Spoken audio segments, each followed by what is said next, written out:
Paris kasi ang bongga-bongga talagang parang parang hindi kami makapaniwala, to be honest, na nangyayari talaga lahat yan sa isang Filipina actress, di ba? So, how do you feel? Anong pakiramdam mo every time na babasa mo yung mga positive comments? Although yung iba, of course, may kasamang sana all, sana kami rin, gano'n. Anong pakiramdam na ikaw na ngayon yung pinipeg ng marami din? Ano siya, it's very overwhelming sa totoo lang. I've been attending Fashion Week for 5 years now. Yes.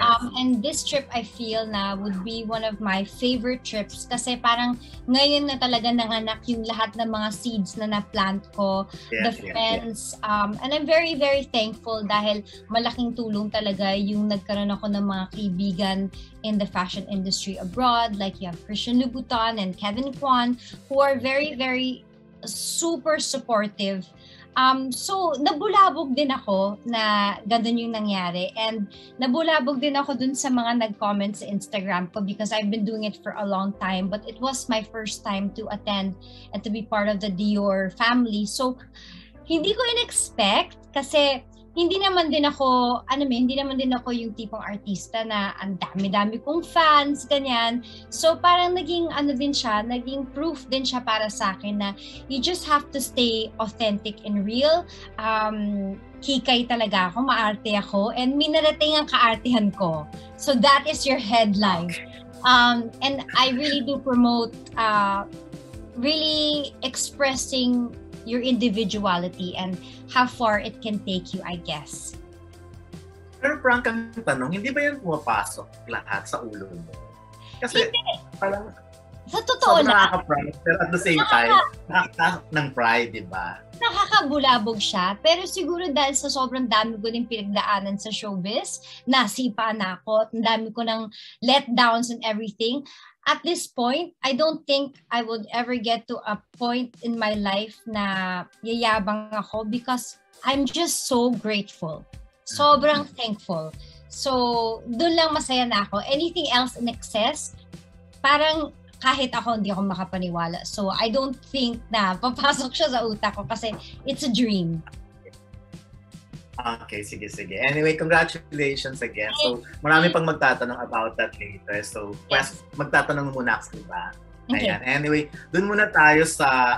tawag dito. Yung, kasi, para magpa-follow up lang ako dun sa questions that you answered early on. Talagang yung pagsabi mo na this is your last teleserye, is that with Finality? Yun na ba talaga yun? Actually, I said it with Finality the last time. Mm-hmm. But when I started to watch the show, I realized how I also love acting din pala.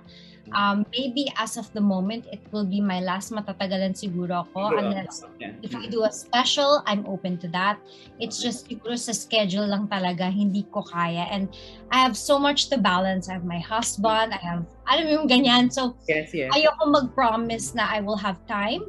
But siguro as of now, it will be, So your plate is very full, no, at the moment. So ano kaya yung what kind of TV series or even a movie project na i-present sa'yo, then you will give your nod of approval right away without much thinking? Kasi we miss you hard. We miss your acting. Thank you, dear. And of course, your sunshiny personality. No, we miss you, Jerry. A movie, definitely, I'm open to that. It really just depends who my leading man would be. But I really want it to matter. Of course, we all want it to matter. And then maybe if it was a TV series, I'm open to doing like a 3-episode special. Why not? Iba-iba yung story. Wow, okay. Parang trilogy and then different sides of you. Yes. Wow. Parang feeling ko okay ako doon kasi iniisip ko din yung time kasi pag movie 15 days lang. Tapos if it's a trilogy or 3 episodes, maybe a little bit. So siguro yun yung I'm open to those now.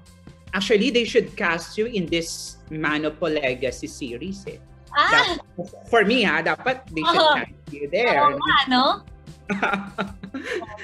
Anyway, of course, we adore you. I mean, we love the things that you have achieved for the past like 4 years and so. Especially, no, dinala mo yung Pilipinas dun sa tinatawag na Lux Global Presence. Nagkaroon tuloy tayo ng ganong global presence.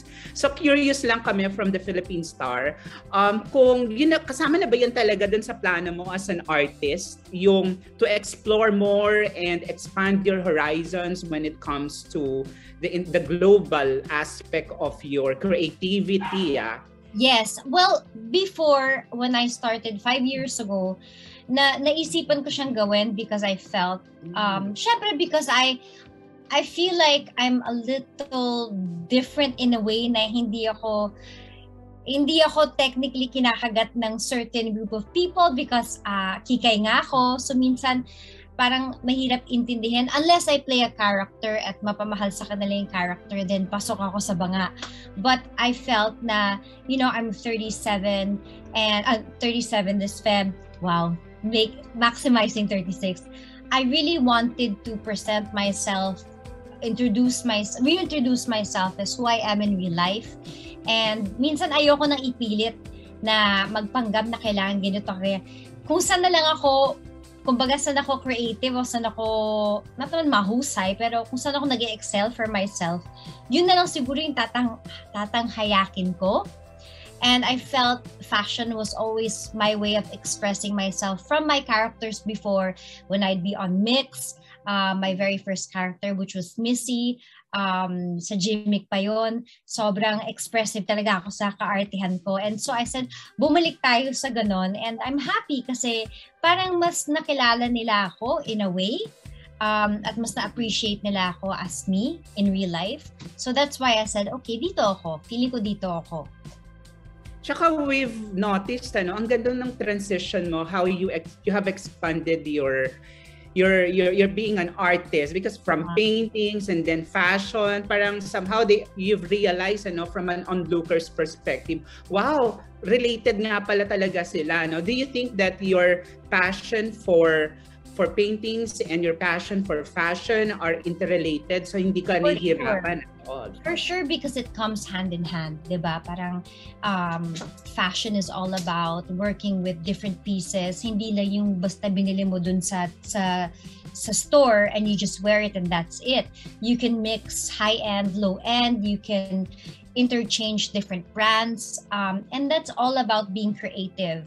That also happened when before I wanted to buy something and I couldn't afford it at that time. And then I remember my husband telling me, necessity breeds creativity. Think of a way na masusuot mo to na hindi mo bumili ng bago. Think of something creative. And doon ako sa nga, ang dami kong damit, laruin natin. And then I love the feeling. Parang nabuhayan yung creative juices ko, nag-explode siya. And yeah, so now parang I do, of course, I still buy myself pieces, but kumbaga, I work with what I have and it still works. So I'm definitely a certified outfit repeater, pero hindi lang siya na-obvious because I know how to mix and match, and definitely that's art. Tsaka what we like about you, Heart, is inventive mo, especially when it comes to your distribution of arts. Because if I'm not mistaken, di ba you joined NFT, the non-fungible token? Yes. Saan mo nakuha? I mean, how did you discover that platform, no? I guess I'm very lucky in a way na I get to travel and meet different people. And then social media, again, there are no visas, there are no boundaries. It's all open to everyone for them to get to know you. And by being, I guess, in certain areas of the world, may mga nakikilala ka, and then you become more knowledgeable about certain things. And so ganun lang siya. It's really just about putting yourself out there and meeting different people, and then the ideas will come in. And then if you are nice enough and you're just yourself, you'll have friends that will help advise you with certain things. And I guess that's how it worked for me. Heart, last lang, sinunog mo ba talaga yung original ng paintings? Kasi di ba digital asset yun? Sinunog? Hindi ko siya sinunog. Binenta ko siya para kumita akong 2 beses. Okay. Okay, I've been wanting this question, no? Yes. For the longest time. Maybe interviewed you before, but I've never had a chance to ask. Yes. I really love your the way you present your art, especially the paintings and the women, the female series. Yes. Question: Yes. Sino yung inspiration mo doon? Kasi from my eyes, some of your early works para siyang nakikita ko si Gustav Klimt. Actually, I have Paul Klee, I have Frida Kahlo, I have Gustav Klimt, and then the muses that I have are women, would probably the many faces for me of myself. Because marami naman tayong faces. You have a showbiz face, you have your personal face, meaning you with anxiety, you with your different facets of everyone's personality.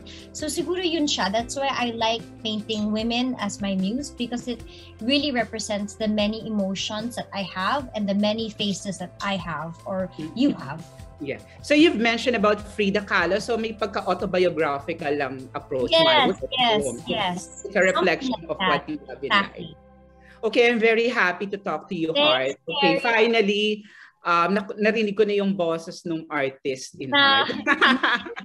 Congratulations and keep it up. We would love to see more, produce more artworks regardless of platforms and regardless of genres and means.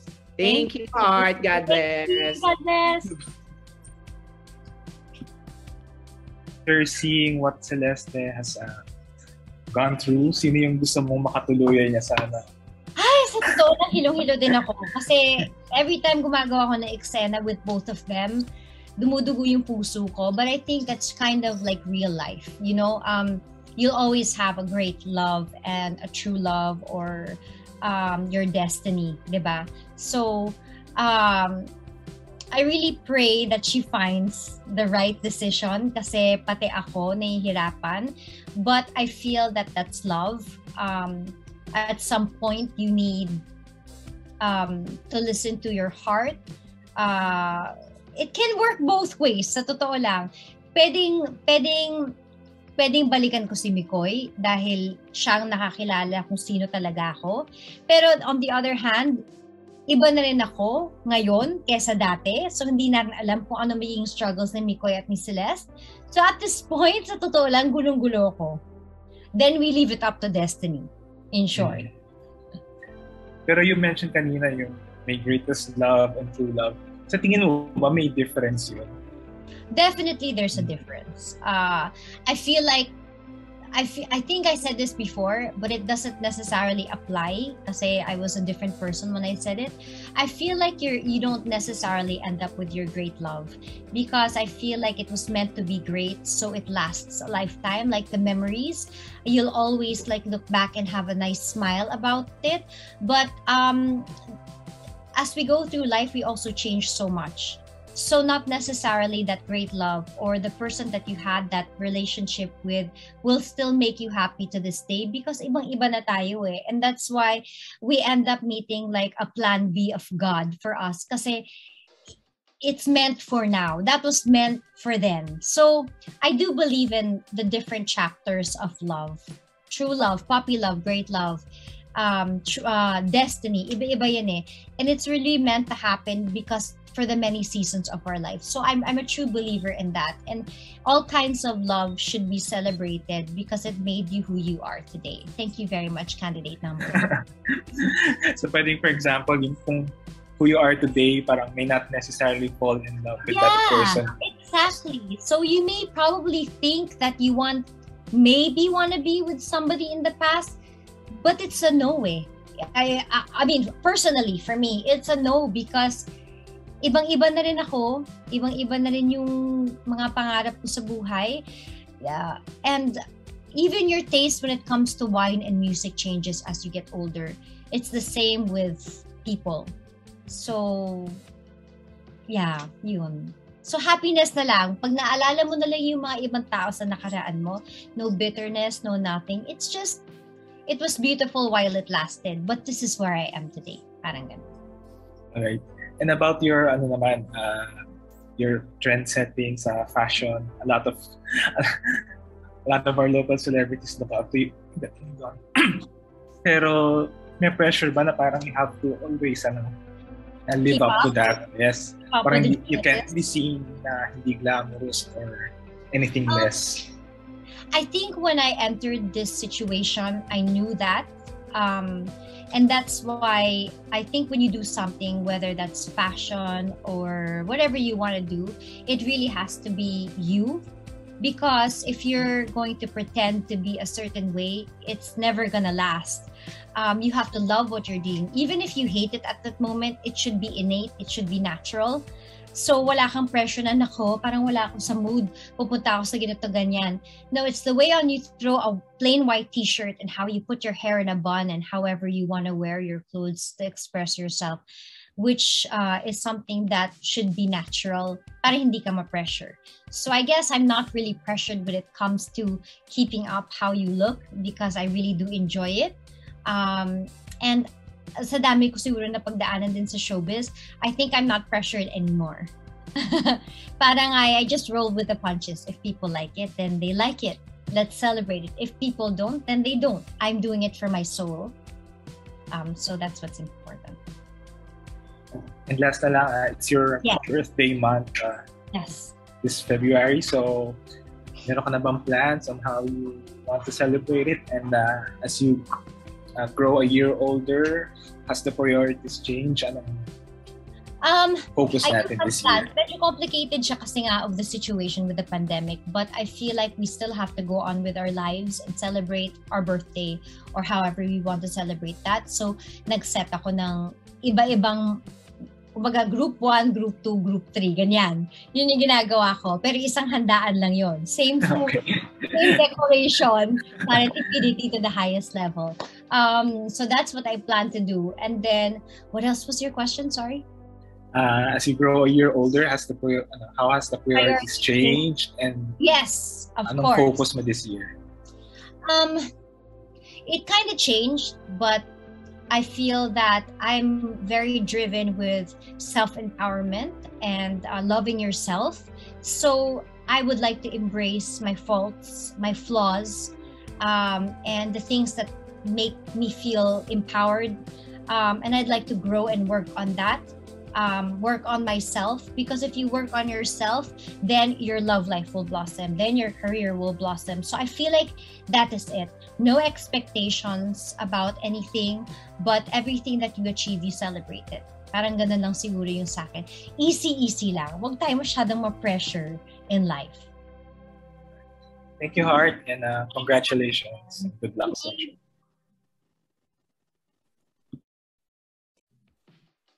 Hi, Miss Hart. Hi! So, first question ko po is, kamusta po yung naging Paris Fashion Week ninyo? Lalo na't first time niyo po na mag-travel mag-isa. Umiyak ako multiple times actually. Dahil I was very stressed kasi ako lahat ng impake and hindi ako pwede maligaw sa airport. But it was such an adventure. I'm glad I did it. Siguro kung dati to hindi ko magagawa. Pero ngayon that I'm of course older, I was able to survive, and so I could probably say one of the best trips I've had. And I'm proud of myself kasi nagawa ko siyang mag-isa. Okay po, last question. Sino-sino po ang mga personalities na na-meet nyo during Paris Fashion Week? I met but I met him na before, Brian Boy, who's also a really good staple. I mean, he's a staple in the fashion scene. He's Filipino. I didn't get to meet a lot of people because I was very careful with the COVID, but I did meet up with friends like Christian Louboutin and Michael Cost of Hermes. Yun lang. Mga ganun-ganun lang yung ginawa ko. Okay po, Miss Hart.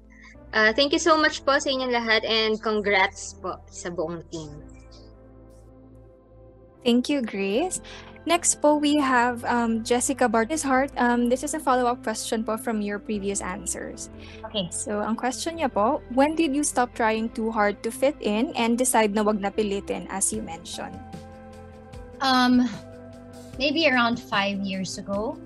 I was very conscious about the approval of others, and I was very conscious about people who would bash me.